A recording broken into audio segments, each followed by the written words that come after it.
Bismillahirrahmanirrahim. Assalamualaikum warahmatullahi wabarakatuh. Alhamdulillahirrabbilalamin. Wassalatu wassalamu ala asyrafil anbiya wal mursalin wa ala alihi wa sahbihi ajma'in. Pemirsa IKN TV yang dimuliakan Allah Subhanahu wa taala. Pada kesempatan hari ini insyaallah kita akan sama-sama membahas tentang bagaimana solusi Qur'ani untuk membangun sebuah kehidupan yang Islami. Ada beberapa hal yang kita perlu perhatikan, tentunya referensi terbaik kita sebagai seorang muslim dalam membina atau membangun apapun adalah Al-Quranul Karim, karena memang Al-Quran lah yang Allah Subhanahu wa taala turunkan untuk menjadi pedoman dan panduan bagi kehidupan umat ini. Sekaligus Al-Quran selalu menenteramkan karena informasinya lengkap serta akurat, dan Al-Quran tidaklah perlu dilakukan sama sekali. Allah Subhanahu wa taala dalam Al-Quran menyampaikan tibyana likulli syai', semuanya ada di dalam Al-Quran. Dan kemudian Allah Subhanahu wa taala juga menegaskan dzalikal kitabul la raiba fihi hudal lil muttaqin. Yang pertama yang perlu kita perhatikan bagaimana agar Al-Quran selalu bisa memberikan jawaban terbaik untuk berbagai persoalan kehidupan di dalam hidup ini. Kita bisa mengambil ayat ketika Allah Subhanahu wa taala mengingatkan kita dalam surah Al-Bayyinah tentang pentingnya keikhlasan. Wa ma umiru illa liya'budullaha mukhlishina lahuddin. Tidaklah mereka sekalian atau tidaklah kamu sekalian diperintahkan kecuali untuk menyembah Allah secara ikhlas. Benar, memang di dalam ayat ini Allah Subhanahu wa taala tidak menyebutkan tentang niat, tidak ada kata-kata niat. Namun ayat mengandung arahan agar kita selalu menjaga keikhlasan. Keikhlasan itu sendiri bermakna bahwa membersihkan hati, membersihkan pikiran, membersihkan tujuan, dan menjadikan satu-satunya target dari seluruh aktivitas yang kita lakukan di dalam hidup ini hanya untuk menggapai dan meraih ridha Allah Subhanahu wa taala. Dalam kehidupan kita sekarang, kita menghadapi persoalan di mana banyak sekali orang beramal hanya untuk menuai pujian. Betapa banyak orang beramal ketika tidak mendapatkan apresiasi maksimal dari makhluk, maka ia kemudian melupakan Khalik dan melupakan amalannya. Dengan kesadaran akan pentingnya keikhlasan dan kesadaran bahwa suatu hari Allah pasti akan membalas seluruh kebaikan yang kita lakukan, maka insya Allah umat ini siapapun ia akan selalu bisa berusaha untuk berbuat yang terbaik untuk kehidupannya dan juga untuk agamanya. Yang kedua, masih di dalam surah yang sama, jika kita melihat ke ujung surah ayat terakhir, jazaohum 'inda rabbihim jannatu 'adnin tajri min tahtiha al-anharu khalidina fiha abada radhiyallahu anhum wa radu an dzalika liman khasyya rabbah. Jelas sekali di dalam ayat ini apresiasi besar yang Allah Subhanahu wa taala berikan untuk mereka yang beriman dan beramal soleh. Ternyata ada syarat khusus, yaitu hanya untuk mereka yang memiliki rasa takut. Ulama tafsir mengatakan bahwa rasa takut itu sesungguhnya faktor utama untuk mencapai derajat terbaik di dalam kehidupan ini. Takut selalu bermakna positif, karena hanya dengan takutlah segala larangan itu akan ditinggalkan. Hanya karena rasa takut pula lah semua jenis kemaksiatan juga akan dijauhi, dan juga karena hanya rasa takut pula lah kita akan selalu terdorong untuk berbuat terbaik, beramal terbaik, mempersiapkan bekal menghadapi hari pertanggungjawaban kelak di hadapan Allah Subhanahu wa taala. Maka hari ini kita juga menghadapi persoalan ini, di mana rasa takut ini seringkali dianggap sebagai sesuatu yang negatif. Uniknya, tidak sedikit orang yang pada hari ini mempertontonkan secara zahir rasa takut yang luar biasa kepada sesama makhluk. Pada sesungguhnya yang paling harus ditakuti hanyalah Allah Subhanahu wa taala. Hanya ketakutan kepada Khaliklah yang membuat hidup kita seimbang dan membuat kita justru malah berani untuk menghadapi berbagai tantangan kehidupan, karena kita paham dan sadar Allah sesungguhnya membantu dan membimbing kita dalam setiap langkah. Kemudian yang berikutnya, yang ketiga, jika kita juga masih melihat dari Al-Quranul Karim, Allah Subhanahu wa taala dalam surah Al-An'am misalnya ayat 155 menyampaikan, wa hadza kitabun anzalnahu mubarakun fattabi'uhu wattaqu la'allakum turhamun. Sesungguhnya Al-Quran ini adalah sebuah kitab yang kami telah menurunkannya sebagai berkah, sebagai keberkahan, maka ikutilah apa yang ada di dalamnya, jalankanlah perintahnya, tinggalkanlah larangannya, dan bertakwalah kepada Allah Subhanahu wa taala agar kamu sekalian mendapatkan rahmat dan kasih sayang dari Allah Azza wa Jalla. Ulama juga mengatakan bahwa ayat ini menjadi bukti penting bahwa sesungguhnya faktor utama agar seseorang bisa mendapatkan rahmat dan kasih sayang dari Allah Subhanahu wa taala, ia haruslah bersedia untuk menerima Al-Qur'an sebagai pedoman hidupnya.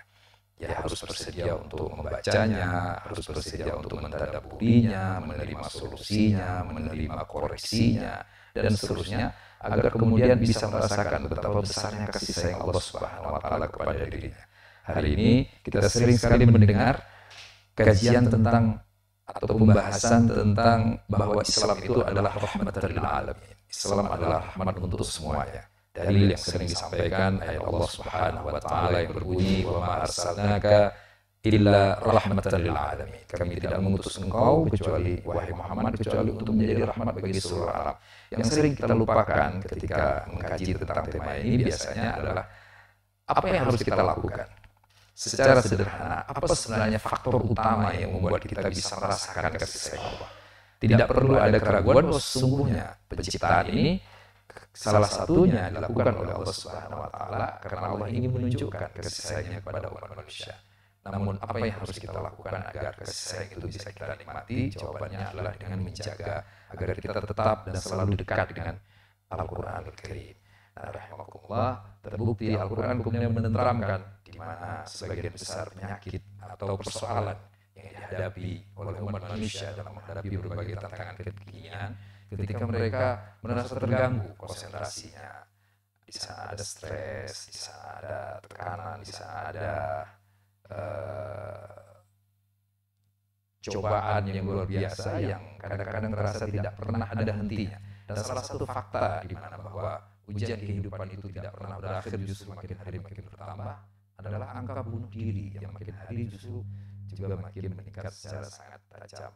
Bagi mukmin, mereka yang bersedia untuk selalu bersama Al-Qur'anul Karim, insya Allah jiwanya akan semakin kuat, yang akan merasakan bahwa apapun kendala yang dihadapi dalam hidup ini selalu akan menemukan jawabannya di dalam Al-Qur'anul Karim. Kemudian juga kita lihat kepada ayat yang lain, ya, misalnya dalam surah Ghafir, ya, ayat 15, Allah Subhanahu wa taala menyampaikan rafi'ud darajat dzul 'arsy yulqir ruh min amri 'ala man yasha'u min 'ibadihi, bahwa Allah Subhanahu wa taala itulah zat yang maha tinggi derajatnya, dan Allah Subhanahu wa taala pula lah yang meninggikan derajat. Nah, hari ini kita juga menghadapi persoalan tidak sedikit atau mungkin semua orang ingin agar dimuliakan, semua ingin agar dihormati. Tidak jarang hari ini orang yang merasa tersinggung ketika mungkin gelarnya tidak disampaikan secara sempurna atau derajatnya mungkin agak direndahkan oleh orang lain. Namun ketika kita membaca ayat Al-Qur'anul Karim, maka keinginan untuk mendapatkan pujian yang besar ini akhirnya lebih mudah terkendali, karena sesungguhnya sumber ketinggian derajat adalah Allah Subhanahu wa taala. Yang bisa memberikan derajat yang tinggi adalah zat yang maha tinggi, dan zat yang maha tinggi hanyalah Allah Subhanahu wa taala. Sementara makhluk walaupun mungkin memuji, walaupun mungkin memberikan pujian dan sebagainya, sesungguhnya makhluk bukanlah zat yang maha tinggi. Maka ketika kita masih membaca ayat itu dan meneruskan bacaannya, dzul 'arsy yulqir ruh, Allah Subhanahu wa taala pula lah yang menurunkan ruh. Hampir semua ulama tafsir sepakat bahwa ruh yang dimaksudkan di dalam ayat ini adalah wahyu dari Allah Subhanahu wa taala. Kenapa kemudian Allah menggunakan ruh? Ulama mengatakan hikmahnya Allah ingin menjelaskan bahwa wahyu Al-Qur'anul Karim posisinya sebagai ruh yang menghidupkan hati. Dan kita semua memahami bahwa sesungguhnya yang paling utama di dalam tubuh ini adalah hati, kalbu, sebagaimana disampaikan oleh Nabi sallallahu alaihi wasallam dalam hadisnya, ada wahyal qalb, idza salaha jasadu kullu wa idza fasada jasadu kullu. Kalau benar, kalau soleh hatinya, kalau baik hatinya, maka akan baik semuanya. Jika buruk, maka akan buruk pula semuanya. Maka bayangkan ketika pada hari ini persoalan kehidupan makin hari makin bertambah, godaan makin hari makin bertambah, maka pada akhirnya pertanyaannya, haruskah kita mengurung diri, tidak lagi berinteraksi dengan orang lain, tidak lagi bertemu dengan siapapun, atau memilih untuk hanya melakukan hal tertentu saja? Jawabannya tentunya tidak, karena umat ini diperintahkan untuk berbaur, umat ini diperintahkan untuk bersama-sama, umat ini bahkan diperintahkan jelas oleh Nabi SAW untuk hidup secara berjamaah, alaikum berjamaah. Maka yang harus kita perhatikan adalah suasana hati. Nah, hati tidak terlihat, hati adalah batin. Bagaimana agar hati itu tetap baik? Bagaimana hati itu bisa agar selalu bisa memberikan fatwa yang benar, fatwa yang mengarahkan, mendekatkan kita kepada kebenaran, fatwa yang menjauhkan kita dari keburukan. Jawabannya adalah dengan cara selalu bersama Al-Quranul Karim. Nah, pemirsa yang dimuliakan Allah Subhanahu wa Ta'ala, inilah beberapa hal yang kiranya bisa kita jadikan sebagai solusi Qur'ani dalam menghadapi berbagai persoalan kehidupan kita pada hari ini, dimulai dari yang pertama tadi, bahwa apapun yang kita lakukan, karena memang pada faktanya Allah ingin agar hidup ini dijadikan sebagai ibadah seluruh aspeknya, maka ikhlaskan semuanya, lakukan semuanya, niatkan untuk mendapatkan pahala sebesar-besarnya dari Allah Subhanahu wa Ta'ala. Bagaimana dengan pujian dari makhluk? Menirulah, berbijaklah pada apa yang disampaikan oleh Nabi SAW, bahwa jika semua orang ridha kepadamu karena engkau menginginkan ridha dari mereka, maka yang akan terjadi justru Allah akan tanamkan rasa benci dalam hati banyak manusia kepada dirimu. Sebaliknya, jika engkau hanya mengejar ridha Allah Subhanahu wa Ta'ala, maka Allah akan tanamkan rasa ridha, rasa cinta dalam hati banyak manusia kepada dirimu. Maka ikhlas, insya Allah akan menyelesaikan persoalan di mana banyak orang pada hari ini mempersoalkan kok tidak ada apresiasi, kenapa seolah-olah kerja saya tidak dihargai dan sebagainya. Bagi mereka yang beramal, berbuat, beraktivitas karena ikhlas, maka insya Allah semua itu akan bisa teratasi. Yang kedua, tadi juga kita melihat tentang pentingnya rasa takut, bahwa rasa takut itu positif. Dengan adanya rasa takut, kita akan lebih mudah untuk selalu tersadarkan bahwa pada akhirnya hidup ini akan berakhir. Pada akhirnya harus mempertanggungjawabkan segala-galanya kepada Allah Subhanahu wa Ta'ala. Pada akhirnya harus meninggalkan semuanya. Bukankah dalam hadisnya Nabi SAW pernah berpesan bahwa ketika seseorang diantarkan ke makamnya, ke kuburannya, maka semuanya akan kembali, yang ikut bersamanya hanyalah amalnya.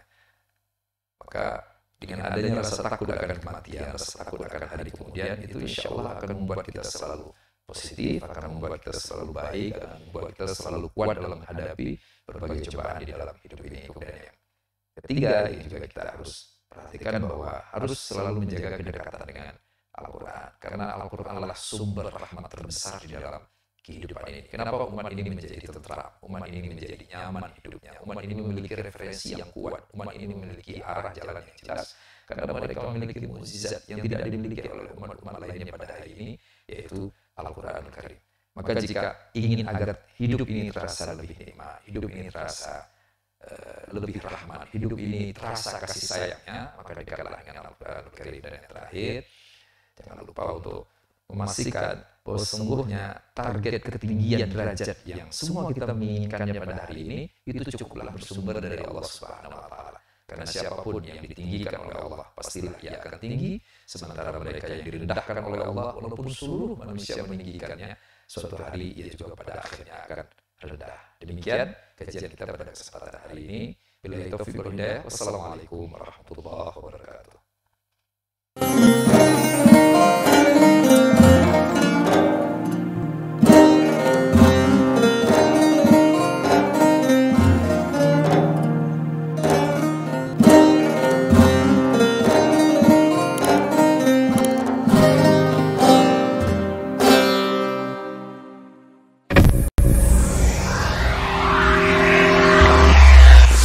Islam rahmatan lil alamin.